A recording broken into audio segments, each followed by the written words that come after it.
All right, so here we go. We're picking up with part two of the slavery in America.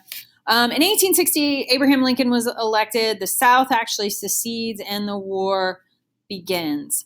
Confederate states establish legalized slavery down in the South. And so we're at war, and most of those Southern constitutions actually discussed slavery in their constitution. So a lot of times people will argue that the Civil War was about states' rights, but really, it was about slavery. So the Union policy regarding slaves, even though the abolition movement had a strong footing in the North, like I said, Abraham Lincoln was not necessarily anti-slavery. He was pro whatever would keep the United States together. But his policies changed over time. Part of his problem was he was trying to appease border states. You had states like Kentucky and Maryland who are just hanging on. They are actually slaveholding states, but they did not secede. So how do you try and keep them in the Union? And how you do that is you don't abolish slavery right away. And in fact, it wasn't until we start to see more slaves who are escaping and moving into the Union North to join the Union lines. And you have the U.S. military beginning to accept them as property. And then they're negating the claims of ownership of the actual enslavers. By the end of the war, approximately 180,000 soldiers actually served in the Union Army. So they were in their own colored units, usually with a white officer, but they were fighting the Confederates down in the South. One of the things that slaves did down in the South during the Civil War was actually tried to sabotage the plantations and collude with Union soldiers. Many ran away in large numbers, and this affected the Confederates' ability to feed and clothe its own citizens, and ultimately impacted Southern morale. And they started to lose battles. And as the South started to lose battles and the North was starting to win and starting to go on the offensive, the president decided that he could issue an Emancipation Proclamation, not without lots of consternation and debate. But this Emancipation Proclamation freed the slaves in rebellious states not under Union control. It did not, however, free the slaves in those border states, because again, he did not want them to leave the Union. Basically, he's saying that now those slaves are free, and so they start running away in even greater numbers. After the war ends, Congress has to deal with the issue of slavery and the issue of rebuilding the United States and reconstructing the United States. Within the first few years after the Civil War was over in 1865, Congress passes the 13th, 14th, and 15th Amendments. The 13th Amendment abolished slavery. 14th Amendment granted equal protection of the laws to all citizens. And the 15th Amendment granted African Americans the right to vote. None of these were without controversy, however, because ultimately women didn't get the right to vote and Southerners were pretty upset. Collectively, they're called the Civil Rights Amendments. The 14th is one of the ones that gets used most frequently today in Supreme Court cases. So people in the South, particularly former slaves, are seeking their ability to exercise human rights. And the U.S. Army was enforcing these amendments in the South. So slaves are starting to move away from plantations. This starts a great migration to northern industrial cities, which continues well into the 20th century. They're starting to pursue education. If you'll recall, that was actually illegal, was to educate your slaves. And so they set up freedmen's bureaus to educate former slaves and historically, what become known as historically Black colleges.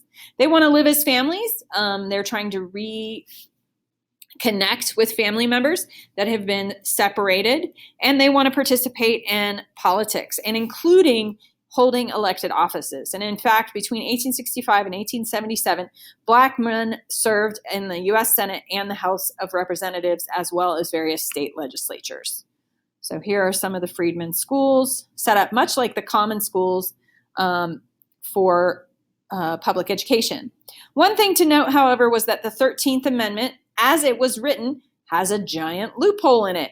Neither slavery nor involuntary servitude, except, and this is my emphasis, as punishment for crime whereof the party shall have been duly convicted, shall exist in the United States or any place subject to their jurisdiction. The South begins to exploit this loophole as soon as the Reconstruction era is over. The United States by 1877 is shifting its focus to other things domestically and in terms of foreign policy. And so what we start to see is the beginning of Jim Crow. Black codes are being passed by Southern states between 1865 and 66. These were intended to restrict the freedom of African Americans following the war. It compelled them to work as labor for low wages or to accumulate debt. They were called sharecroppers or farmers. So basically the plantation owners would divide up their plantation and say, hey, Jimmy, you're my former slave. I'm going to give you a piece of land that you will rent from me, and you will either give me a share of your crop, hence the sharecropping, or you will have to pay me to rent tools, equipment, and the land to farm it. Additionally, they passed vagrancy laws, which arrested people for minor infractions if they didn't have work, and it essentially could force them back into labor. And then they started the convict lease system, which essentially established chain gangs in the South, meaning prisons could lease out former slaves and criminals to work to build railroads, to build dams, bridges, pick cotton, whatever was needed. You also have the emergence of the KKK in the South as a terrorist organization. And this is where white Southerners used terrorism to put fear into African Americans who sought education, political power, or economic success. Public lynchings become very popular in the South, and public events. The KKK grows so much that by 1920, they're able to hold a very large march in Washington, D.C. White supremacy was big and in charge in the South, but also in the North. You can see here public lynchings. People would take pictures. They would be picnic events, which is pretty horrible and horrific. And you can see during the course of time from the end of Reconstruction to 1950, the number of public lynchings that were taking place in the South. Huge numbers of people were killed during this time. And it did create a successful way to terrorize the African American community and prohibit them from participating in politics and society. So what is the legacy of slavery in the United States? It's racism and racial segregation, which still exists today. You can see this in housing, education, workplaces, schools, church, sports, and policy. Economic inequalities exist and stratify the American society and are very closely tied to race. And the playing field just isn't level. Race, however, is a social construct. So you can see this as it plays out in, for example, dropout rates. African Americans having a very high dropout rate compared to whites and Hispanics, although Hispanics are pretty high. And here you can see graduation rates. Whites have higher graduation rates than both of the other two minority groups as well.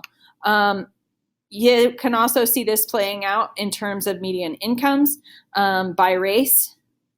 African Americans are far more likely to be living in poverty than any other subgroup.